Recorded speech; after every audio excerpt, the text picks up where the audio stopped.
हम पिछले कुछ 2-3 लेक्चर से हम ट्रेजेक्ट्री देख रहे थे कि पार्टिकल की ट्रेजेक्ट्री क्या होती है जब वो मैग्नेटिक फील्ड में मूव करता है। तो उसमें जो सबसे पहला केस था वो हमने ये पढ़ा था कि जो वेलोसिटी है वो बी के पैरेलल हो जाए या एंटी पैरेलल हो जाए।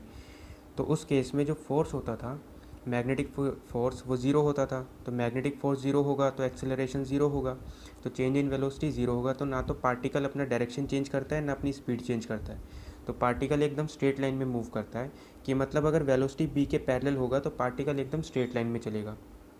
सेकंड जो केस था वो ये था कि जो वेलोसिटी है वो बी के परपेंडिकुलर है। तो परपेंडिकुलर केस में क्या होता है कि जो पार्टिकल है वो सर्कुलर मोशन में चलना शुरू करता है। तो जब वो सर्कुलर मोशन में चलता है तो उसको हम रेडियस, टाइम पीरियड, फ्रिक्वेंसी और एंगुलर फ्रिक्वेंसी ये सब हम कैलकुलेट करते थे। तो हमने दो केसेस पढ़े थे, वी पैरेलल का और एक वी परपेंडिकुलर का। तो हम ऐसा बोल सकते हैं कि ठीक है कि अब तक हमने दो स्पेशल केसेस पढ़े।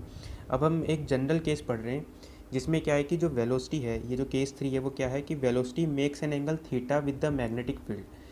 कि जो वेलोसिटी है वो बी से कुछ एंगल बनाती है और ये जो एंगल है थीटा, ठीक है, ये एक तो 0 डिग्री नहीं हो सकता क्योंकि अगर 0 हो गया तो पैरेलल हो जाएगा, तो हमें पता है पाथ स्ट्रेट लाइन हो गया। तो 0 डिग्री नहीं हो सकता। और ये 180 डिग्री नहीं हो सकता क्योंकि 180 डिग्री के केस में पार्टिकल एंटी पैरेलल हो जाएगा, velocity anti parallel to B हो जाएगा, तो भी स्ट्रेट लाइन हो जाएगा। तो ये वाला केस भी हम पढ़ चुके हैं। और 90 डिग्री वाला केस भी पढ़ चुके हैं कि अगर 90 डिग्री होगा तो क्या होगा, सर्कुलर मोशन। तो मतलब जो भी थीटा है वो 0 डिग्री, 90 डिग्री और 180 डिग्री नहीं होना चाहिए, इसके अलावा कुछ भी एंगल वो हो सकता है। तो ये वाला हम एक जनरल केस पढ़ रहे हैं, बहुत इंपॉर्टेंट केस है। ठीक है, तो देखो इन्हीं ये जो केसेस हमने पढ़े इन्हीं की हेल्प से इस वाले केस को हम सोल्व करते हैं। तो हमें सिनेरियो क्या दिया गया है कि एक मैग्नेटिक फील्ड है, जैसे मान लेते हैं कि ये एक्स डायरेक्शन है, ये वाई है और ये जेड डायरेक्शन है। तो z direction out of plane of paper है, ठीक है, एक्स ये हो गया और वाई ये वाला डायरेक्शन हो गया। तो इसमें क्या गिवन है कि जो मैग्नेटिक फील्ड है लेट से एक्स डायरेक्शन में है और जो पार्टिकल है वो एक्स वाई प्लेन में मूव कर रहा है, लेकिन एक्स वाई प्लेन में बी के साथ थीटा एंगल बना के मूव कर रहा है। तो जो वेलोसिटी है वो बी के साथ कितना एंगल बनाता है, थीटा एंगल बनाती है। और थीटा 0 डिग्री, 180 और 90 नहीं है, इसके अलावा कुछ भी एंगल है। तो हम क्या करते हैं ना कि हमने पैरेलल और परपेंडिकुलर केस पढ़ा हुआ है, तो हम क्या करते हैं कि इसी वेलोसिटी को हम पैरेलल और परपेंडिकुलर में हम इसको रिजोल्व कर देंगे। तो देखो अगर इस वाली वेलोसिटी को अगर मैं इधर रिजोल्व कर दूं तो ये वाली वेलोसिटी कितनी हो जाएगी, इसको मैं बोल सकता हूँ v parallel, parallel to magnetic field.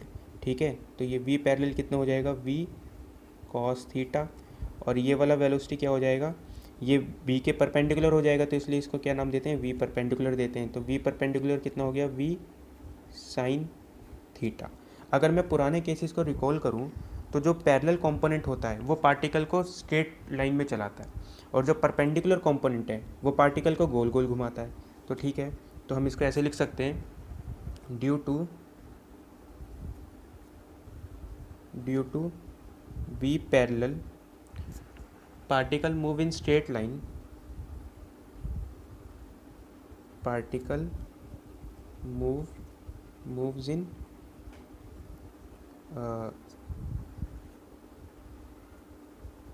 Straight line along the field.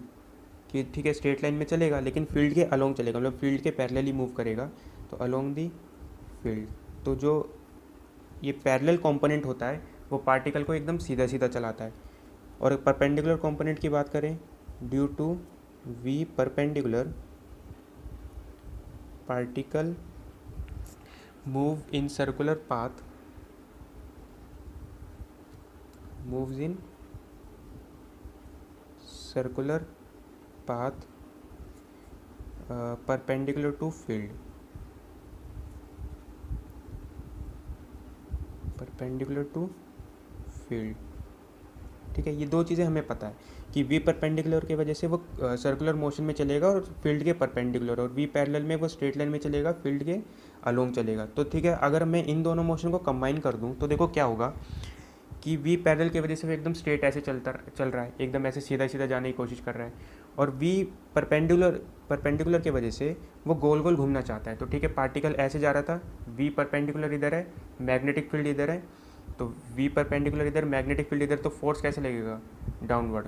We cross B करो तो फोर्स कैसे लगा, डाउनवर्ड। तो पार्टिकल ऐसे सीधा सीधा जाते हुए ऐसे घूम जाएगा। तो पार्टिकल क्या करेगा, ऐसे सीधा जाएगा, फिर ऐसे घूम जाएगा, फिर ऐसे सर्कुलर मोशन करेगा। फील्ड इधर है तो फील्ड के परपेंडिकुलर डायरेक्शन में वो क्या करेगा, ऐसे सर्कुलर मोशन करेगा। तो पार्टिकल ऐसे गोल गोल भी ऐसे भी घूमना चाहता है और पार्टिकल सीधा भी जाना चाहता है, तो ओवरऑल पार्टिकल क्या करेगा, ऐसे गोल गोल घूमते हुए सीधा जाएगा। तो बिल्कुल हम जैसे स्प्रिंग में देखते हैं, स्प्रिंग कैसी होती है, कैसे वो गोल भी घूम रही होती है और वो आगे भी स्ट्रेच हो रही होती है, तो बिल्कुल वैसा सा मोशन होगा कि पार्टिकल ऐसे गोल गोल घूमते घूमते आगे जाएगा। तो जैसे ये वाला मोशन जो है, इनका जो कंबाइंड मोशन है वो यहाँ शो किया गया है कि पार्टिकल गोल गोल घूमते हुए ऐसे आगे की तरफ जा रहा है, तो एकदम स्प्रिंग लाइक मोशन है। तो इसी मोशन को हम क्या बोलते हैं, हेलिकल पाथ बोलते हैं। इसी स्प्रिंग लाइक मोशन को हम बोलते हैं हेलिकल पाथ, ठीक है, क्योंकि स्प्रिंग की तरह दिख रहा है ये। तो चलो इसके टर्म में हम बात करेंगे, पहले लिख लेते हैं, due to both velocities particle moves in, ऐसे लिखते हैं, particle moves in spring like path called helical path. अब इस हेलिकल पाथ के बारे में हम जानेंगे कि हेलिकल पाथ का क्या चीज़ें होंगी। जैसे सर्कुलर मोशन की प्रॉपर्टीज़ क्या है कि ठीक है, उसका कुछ रेडियस होता है, पार्टिकल एक प्रॉपर टाइम पीरियड के बाद दोबारा उसी जगह पे आ जाता है, फ्रीक्वेंसी होता है, एंगुलर फ्रीक्वेंसी होता है, ऐसे इस हेलिकल पाथ की भी बात करेंगे। तो हेलिकल पाथ जब ये स्प्रिंग लाइक मोशन कर रहा होगा तो इसमें भी क्या होगा कि हेलिकल पाथ में ऐसे पार्टिकल गोल गोल घूम रहा है, तो कितने रेडियस में वो घूम रहा होगा हमें वो फाइंड आउट करना है।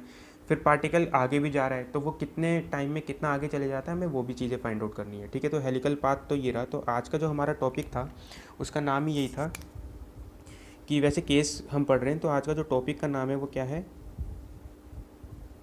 Helical path of charged particle, ठीक है। और ये कब आता है, जब वेलोसिटी जो है मैग्नेटिक फील्ड के साथ कुछ एंगल बनाती है, थीटा एंगल बनाती है, और वो थीटा 0, 90 और 180 नहीं होना चाहिए, तो इसके अलावा कुछ एंगल होना चाहिए, ठीक है। तो ये हेलिकल पाथ में मूव कर रहा है। Now to solve helical path, हमेशा इसको क्या करो, दो केसेस के अंदर इसको डिवाइड कर दो, एक वी पैरेलल केस में और एक वी परपेंडिकुलर केस में। टू सॉल्व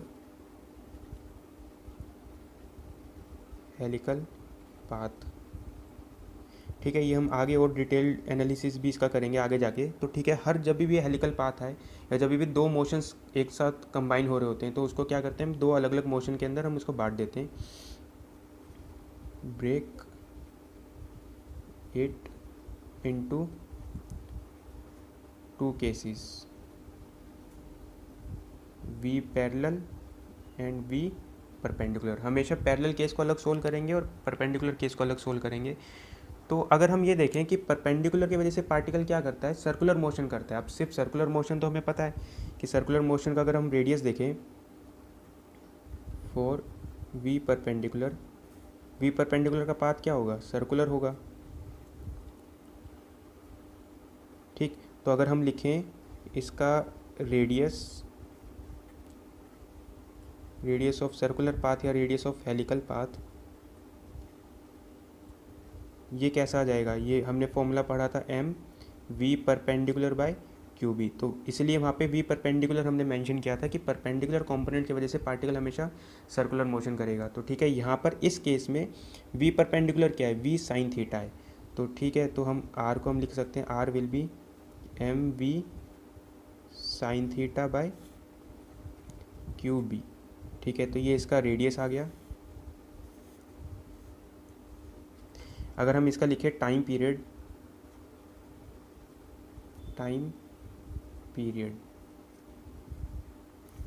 तो टाइम पीरियड टी लिख सकते हैं 2πm/qb। तो एक चार्ज पार्टिकल है q, वो मैग्नेटिक फील्ड b में मूव कर रहा है, तो उसका टाइम पीरियड भी हमने लिखा। टाइम पीरियड कितना आ गया, 2πm/qb, मतलब ये इतने टाइम में एक सर्कुलर मोशन कर लेगा, तो एक बार ये घूम जाएगा, ऐसे 2t टाइम में ये दो बार घूम जाएगा। तो हमने ठीक है वी परपेंडिकुलर के लिए सोल्व कर लिया कि वी परपेंडिकुलर को सर्कुलर पाथ में मूव करवाएगी और उसका रेडियस ये होगा। जिसमें हाँ, हमें ये चीज़ पे ध्यान रखना चाहिए कि जो थीटा है, theta is the angle between v and B, ठीक है, तो यहाँ पे हमें ऐसा लिखना चाहिए, theta is the angle between B and B. ठीक है, कि जैसे इस पर्टिकुलर केस में जो थीटा है वो बी के साथ दे दिया है। अगर कई बार ऐसा कर सकते हैं कि जो थीटा है वो वर्टिकल कंपोनेंट के साथ दे दें, तो वो वाला एंगल नहीं लिखा जाएगा यहाँ पे। तो या तो इसको ऐसे याद करो कि रेडियस को ऐसे हमेशा याद करो कि जो परपेंडिकुलर कंपोनेंट है वो सर्कुलर मोशन कराता है, तो उसका हमें रेडियस लिखना आता है m v perpendicular by q B. अब इसमें रिजोल्व करने के बाद जो भी वी परपेंडिकुलर आएगा हमें वो चीज़ पुट करनी चाहिए। इस पर्टिकुलर केस के हिसाब से थीटा हॉरिजॉन्टल के साथ दे रखा है, मतलब मैग्नेटिक फील्ड के साथ दे रखा है, तो वी परपेंडिकुलर क्या आ गया, वी साइन थीटा। नहीं तो अगर ये कहीं और से एंगल देंगे तो उसको रिजोल्व करके हमें लिखना होगा।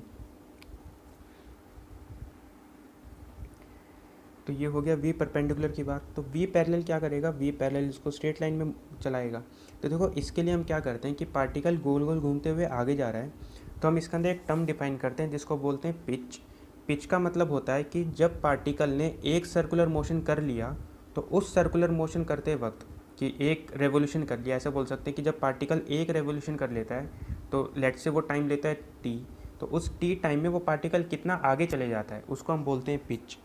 तो जो पिच का डेफिनेशन है वो क्या है, इसके अंदर अगर हम वो वाला टर्म डिफाइन करते हैं जैसे पिच हम बोल रहे हैं, तो पिच क्या बोलते हैं कि distance travelled by particle along the field, distance travelled by particle along the field in one time period.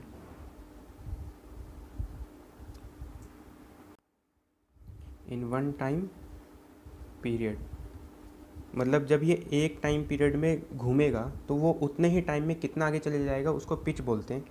तो देखो इसके अंदर अगर पिच हमें डिफाइन करना हो कि लेट से पार्टिकल यहाँ से शुरू हुआ था, तो यहाँ से उसका एक सर्कुलर मोशन कैसे होगा कि जैसे पार्टिकल यहाँ से शुरू हुआ तो ऐसे घूमेगा और फिर यहाँ पहुँच जाएगा।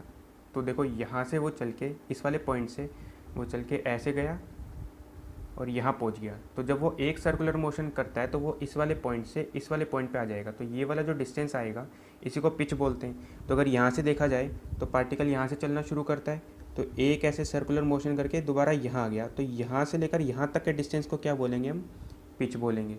तो अगर इसको अच्छे से शो करना हो तो ठीक है, किसी भी एक रेवोल्यूशन को हमें देखना है तो हम ठीक है यहाँ से देख लेते हैं, चाहे यहाँ से देख लो चाहे यहाँ से। तो चलो यहाँ से देखते हैं, पार्टिकल ने यहाँ से चलना शुरू किया तो ऐसे एक इसने रेवोल्यूशन कर लिया यहाँ तक, तो यहाँ से लेकर यहाँ तक इसने टाइम क्या लिया, एक टाइम पीरियड टाइम लिया। तो इतने टाइम में ये यहाँ से लेकर यहाँ तक पहुँच गया, तो इसको क्या बोलते हैं, पिच बोलते हैं।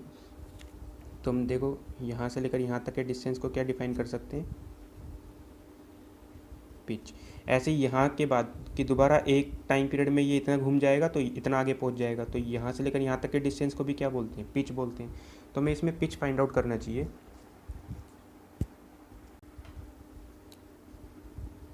फॉर वी पैरेलल, तो पैरेलल कंपोनेंट इसको क्या करेगा, आगे चलाएगा, तो वही पिच डिफाइन करेगा। तो हमें पिच क्या लिखना चाहिए, सबसे पहले हम ये देखते हैं कि एक्स डायरेक्शन की अगर बात करें या अलोंग द फील्ड बात करें, अलोंग द फील्ड,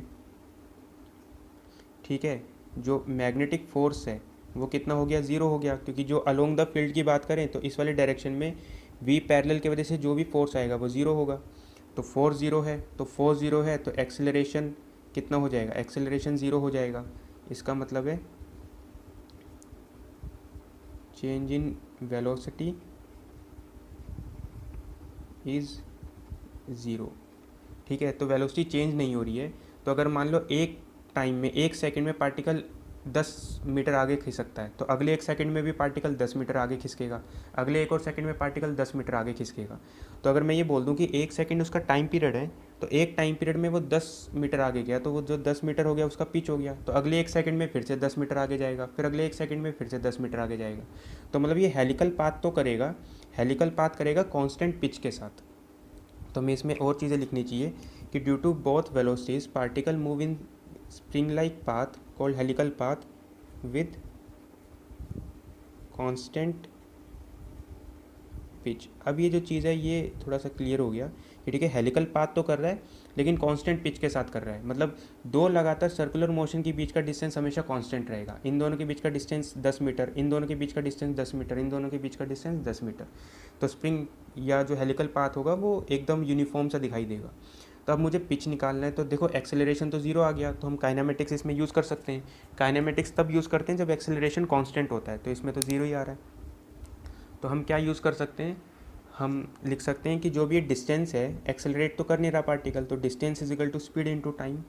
तो हम पिच लिख सकते हैं, pitch will be, p, pitch को पी से डिनोट करते हैं, pitch will be v parallel, ठीक है, क्योंकि ये पैरेलल वेलोसिटी इसको आगे चला रही है, तो वी पैरेलल इनटू कितने टाइम में, एक टाइम पीरियड में, तो एक टाइम पीरियड कितना होता है, टी होता है, तो जो पिच होता है उसको ऐसे डिफाइन करते हैं, वी पैरेलल इनटू टी। इस पर्टिकुलर केस के लिए जो पिच लिखा जाएगा, तो वी पैरेलल कितना हो गया, वी कॉस थीटा, और एक टाइम पीरियड कितना हो गया, 2πm/QB। तो देखो इसके लिए हमने हेलिकल पाथ पूरा सोल्व कर लिया। हेलिकल पाथ में तीन चीज़ पूछी जाती है, radius of helical path, time period of revolution, और तीसरी चीज़ पूछी जाती है पिच।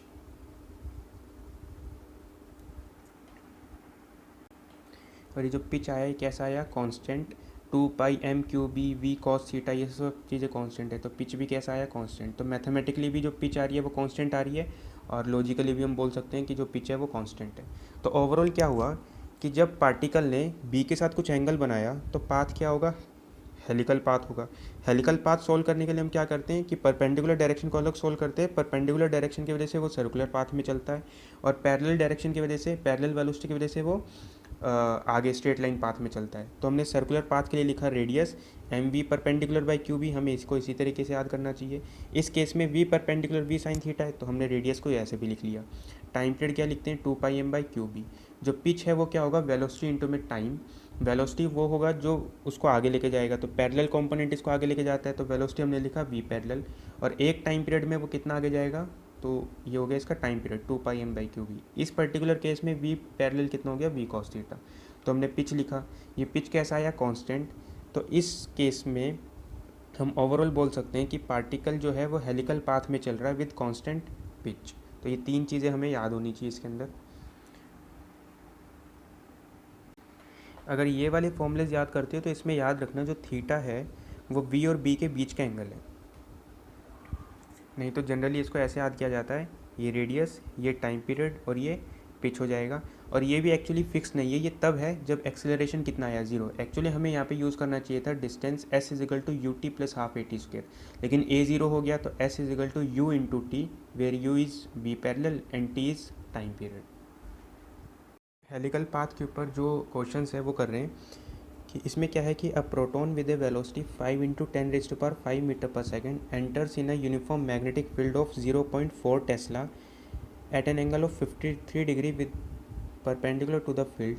कि ठीक है, एक मैग्नेटिक फील्ड है, उसमें क्या कर रहा है कि जो पार्टिकल है वो मैग्नेटिक फील्ड के परपेंडिकुलर डायरेक्शन से 53 डिग्री एंगल बनाता है, ठीक है। Then find the radius, time period and pitch of helical path. तो पहले तो देखते हैं ये हेलिकल पाथ क्यों फॉलो कर रहा है, कि मैग्नेटिक फील्ड मैंने इस वाले डायरेक्शन में बनाई, और पार्टिकल क्या कर रहा है, मैग्नेटिक फील्ड के परपेंडिकुलर डायरेक्शन से 53 डिग्री एंगल बना के चल रहा है। इसका मतलब है V और B में कुछ एंगल है जो 0, 90 और 180 नहीं है, तो फिर पाथ कैसा होगा, ये हेलिकल पाथ होगा, ठीक है। तो इसलिए वो हेलिकल पाथ की यहाँ बात कर रहा है। तो ये परपेंडिकुलर से कितना डिग्री एंगल बनाता है, 53 डिग्री। तो रेडियस, टाइम पीरियड और पिच फाइंड आउट करना है। तो ठीक है, सबसे पहले हम क्या सोचते हैं कि जो वेलोसिटी है उसके दो कंपोनेंट में डिवाइड करो, ठीक है। तो सबसे पहले ये हो गया वेलोसिटी पैरेलल टू बी, तो ये हो गया वी पैरेलल, और वेलोसिटी परपेंडिकुलर टू बी, ये हो गया वी परपेंडिकुलर, ठीक है। तो इसको यहाँ लिखते हैं वी परपेंडिकुलर।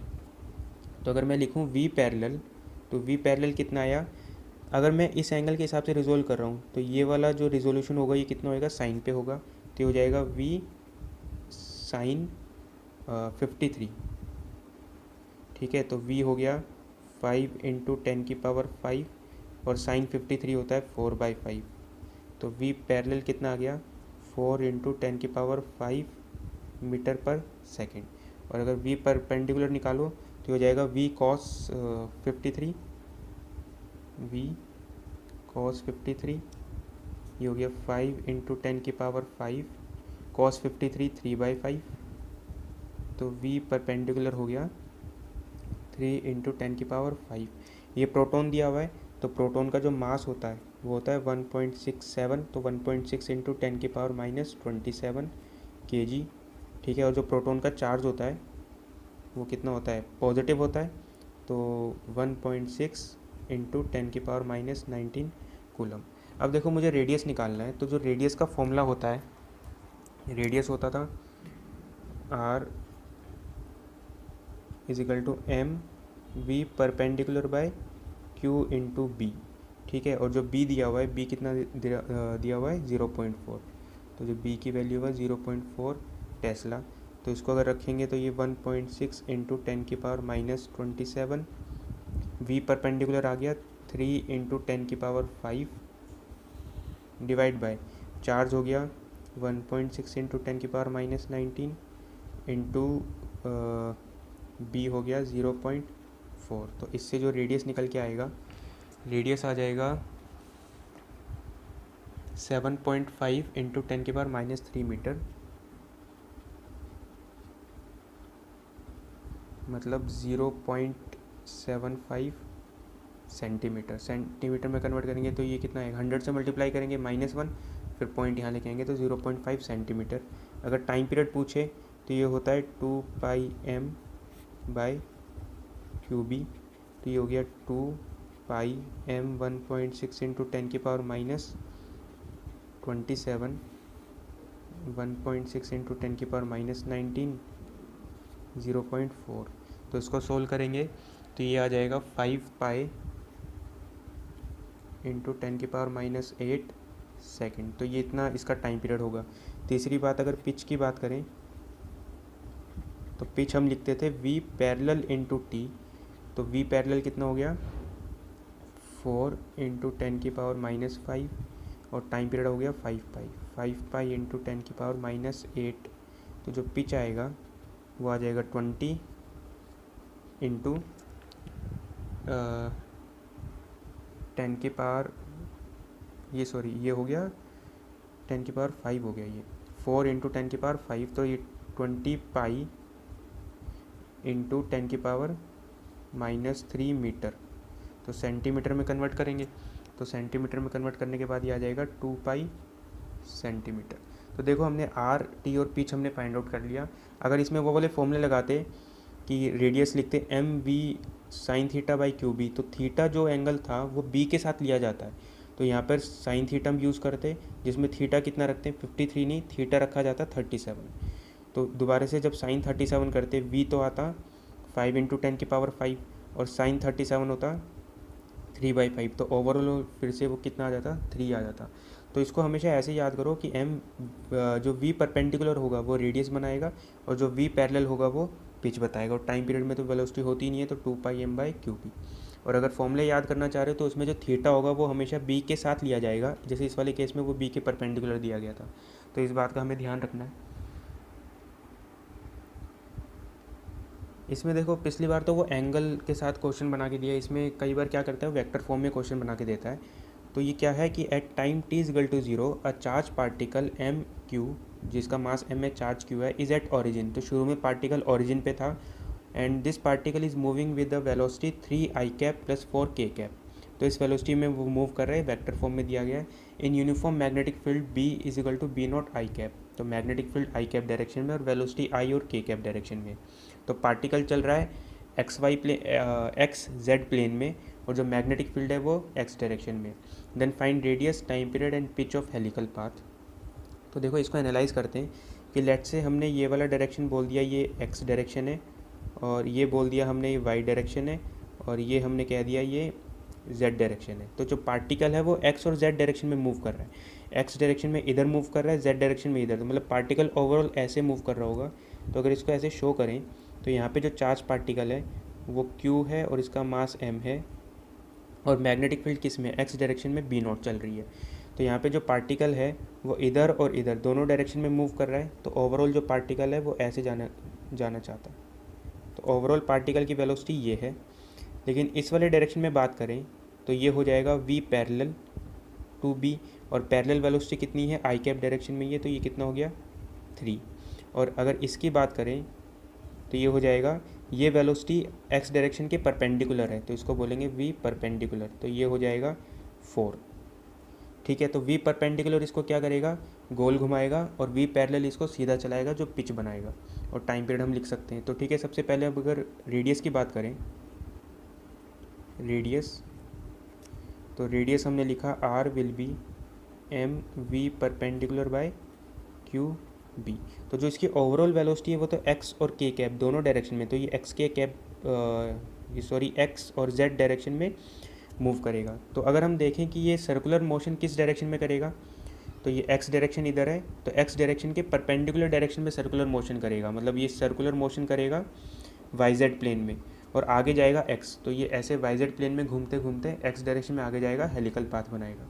तो इसका जो हमने रेडियस लिखा m v perpendicular by q B, तो r हमने लिखा मास m, v परपेंडिकुलर लिखा हमने 4 डिवाइड बाय चार्ज q और मैग्नेटिक फील्ड b नॉट, तो इसका रेडियस आ गया 4m by q B naught. इसका अगर टाइम पीरियड लिखे t 2πm बाई क्यू, तो ये तो हो गया b नॉट, तो इसका टाइम पीरियड हमें पता चल गया। और तीसरी जो चीज़ है वो है पिच, तो पिच हम हमेशा लिखते थे v parallel into time period, तो पिच हमने लिखा v पैरेलल कितना है 3 इनटू टाइम पीरियड कितना हो गया 2πm bye q B not, तो ये इसका हो गया पिच हो गया। ठीक है, इसमें अगर ऐसा नहीं करना पड़ा कि हमें पहले, हम क्या करेंगे कि पहले इन दोनों की हेल्प से हम थीटा एंगल बनाएंगे, कर तो वैसे भी सकते हैं कि इन दोनों की हेल्प से पहले ये थीटा एंगल बना लो कि बी और बी के बीच में एंगल थीटा क्या है, और देन उसके बाद फॉर्मूला यूज़ कर लो। या हम ऐसा भी सोच सकते हैं कि परपेंडिकुलर इसको गोल घुमा रहा है और पैरेलल इसको आगे लेके जा रहा है, तो वी परपेंडिकुलर और वी पैरेलल जज कर लो वेक्टर फॉर्म में, बी को देख लो कि बी के पैरेलल और परपेंडिकुलर वेलोसिटी क्या है, देन उसके बाद आप रेडियस, टाइम पीरियड और पिच लिख सकते हो। ठीक है, तो ये तो हो गई 3 इसकी बेसिक बात। इसको क्वेश्चन को थोड़ा और आगे लेके जाएं तो इसमें देखो ऐसा भी पूछ सकता है कि ये t इजगल टू 0 पे ओरिजिन पे है, तो किसी और टाइम पे क्या होगा कि ये आगे भी चल रहा है, गोल गोल भी घूम रहा है, तो इसके तीनों कोऑर्डिनेट्स भी पूछे जा सकते हैं at time t equal to at any time t, at any instant इसके कोऑर्डिनेट्स भी पूछे जा सकते हैं। जैसे हमने क्वेश्चन पहले किया था v परपेंडिकुलर वाले केस में, उसमें हमने कोऑर्डिनेट पूछा था, तो वैसे ही इसमें भी कोऑर्डिनेट पूछ सकता है। तो जैसे हमने वहाँ किया था, क्या करते थे कि उसमें सिर्फ v परपेंडिकुलर वाला केस होता था, तो परपेंडिकुलर की वजह से सिर्फ वो गोल गोल घूमता था सर्कुलर मोशन में, तो हेलिकल पाथ नहीं होता था, तो एक जो उसका कोऑर्डिनेट होता था वो 0 हो जाता था। बाकी 2 कोऑर्डिनेट्स हम क्या करते थे, सर्कल बनाते थे, सर्कल को ऐसे रिप्रेजेंट करते थे कि किसको कॉपी पे उसको रिप्रेजेंट कर सकें, कि मतलब ऐसे डायरेक्शन से उसको देखते थे ताकि कॉपी पे रिप्रेजेंट कर सकते थे। देन हम जो भी रेडियस निकालते थे उसको रिजोल्व करके बाकी 2 कंपोनेंट लिखते थे। ठीक है, तो हमने लास्ट लेक्चर में वो चीज़ सीखी हुई है, इसको ऐसे ही अप्लाई करते हैं इस वाले केस में और उस वाले केस में। बस फ़र्क ये होगा कि उसमें वो हेलिकल पाथ नहीं था, तो एक कोई भी इन तीनों में से एक कोऑर्डिनेट हमेशा क्या होता था, 0 होता था। ठीक है, इसमें क्या होगा कि वो वाला कोऑर्डिनेट भी आएगा, तो बस इसमें इतना फ़र्क है। तो ठीक है, हम इसका नेक्स्ट क्वेश्चन करते हैं, to find coordinate at any time t। तो इसके अंदर हमें फाइंड आउट करना है कि कोऑर्डिनेट्स हमें फाइंड आउट करने हैं एट एनी टाइम t। तो सबसे पहले तो ये देखेंगे कि किस सर्कुलर मोशन में चल रहा है। तो ये देखो कि ये परपेंडिकुलर की वजह से क्या करेगा, सर्कुलर मोशन में घूमेगा, तो परपेंडिकुलर कहाँ है, z डायरेक्शन में। मैग्नेटिक फील्ड कैसे है, x डायरेक्शन में, तो मैग्नेटिक फील्ड के परपेंडिकुलर डायरेक्शन में क्या करेगा, सर्कुलर मोशन करेगा। तो ये सर्कुलर मोशन तो कर रहा है yz प्लेन में, तो जो सर्कुलर मोशन आया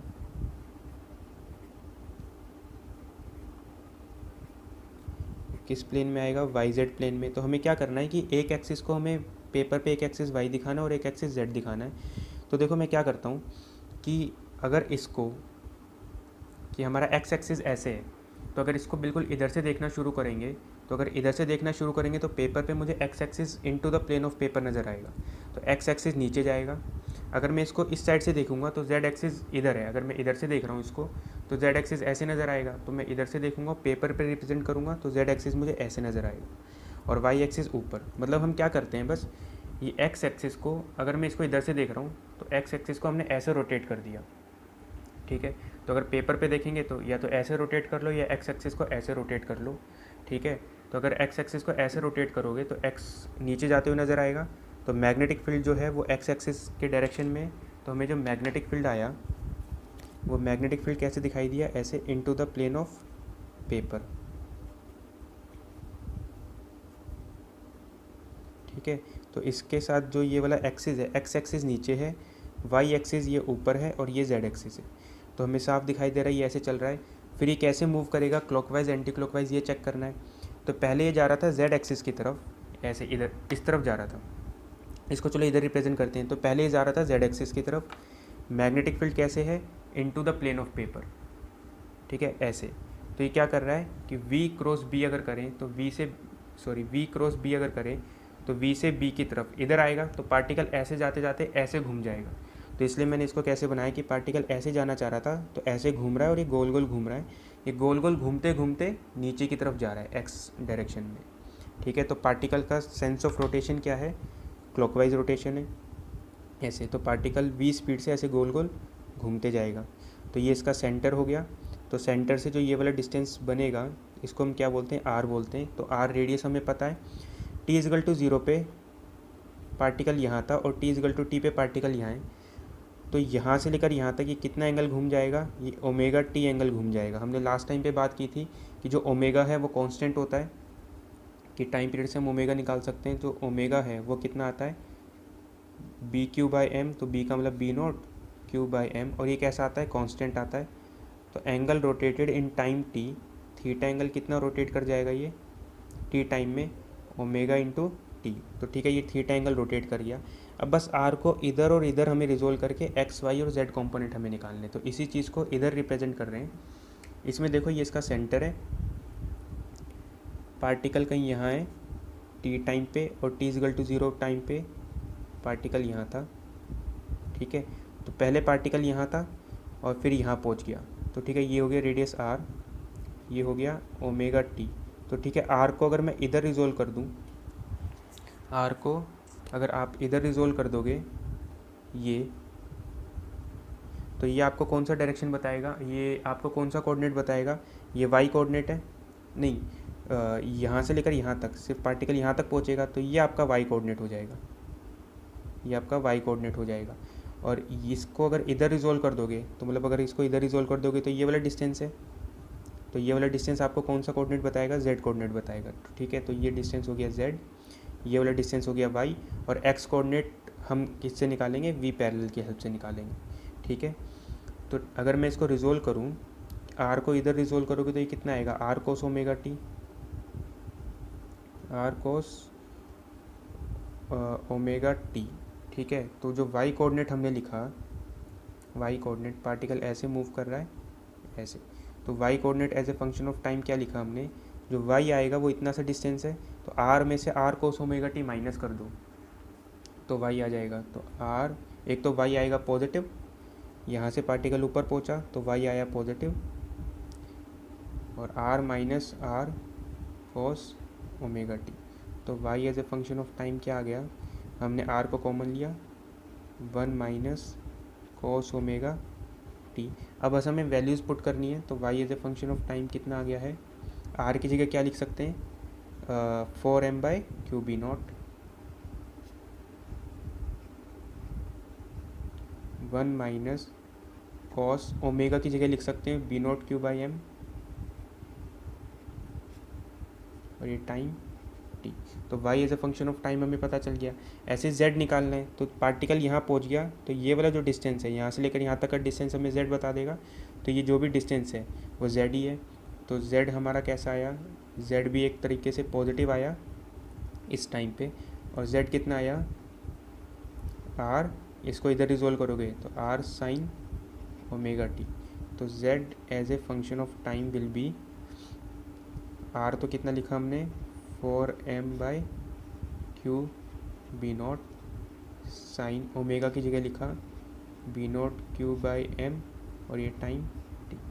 तो y कोऑर्डिनेट, z कोऑर्डिनेट। अब बात आती है x कोऑर्डिनेट की।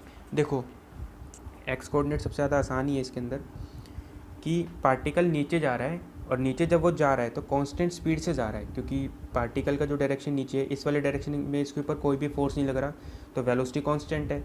तो अगर मुझे ऐसे पता लगाना है t टाइम में x कितना नीचे चले जाएगा, तो x distance speed into time. तो ये वाला वेलोसिटी कितना है, v पैरेलल है और t टाइम पे वो चल रहा है। तो x कोऑर्डिनेट हम सिंपल कैसे लिख सकते हैं, v parallel into T time t। तो x कोऑर्डिनेट कितना आ जाएगा, v पैरेलल कितना है 3 और टाइम t।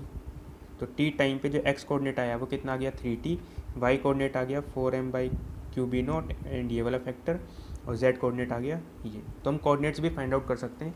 पुराने वाले केस में बस ये फ़र्क था कि जो ये वाला कोऑर्डिनेट होता था ये ज़ीरो हो जाता था, क्योंकि जो पार्टिकल है वो नीचे नहीं जा रहा, वो सिर्फ और सिर्फ सर्कुलर मोशन कर रहा है। इसमें वो सर्कुलर मोशन करते करते नीचे भी जा रहा है, तो उसमें बस एक ये वाला टर्म ऐड होता है। ये और ये पिछले वाले केस की तरफ से वेलोसिटी परपेंडिकुलर टू बी वाले केस की तरीके से सोल्व किया है।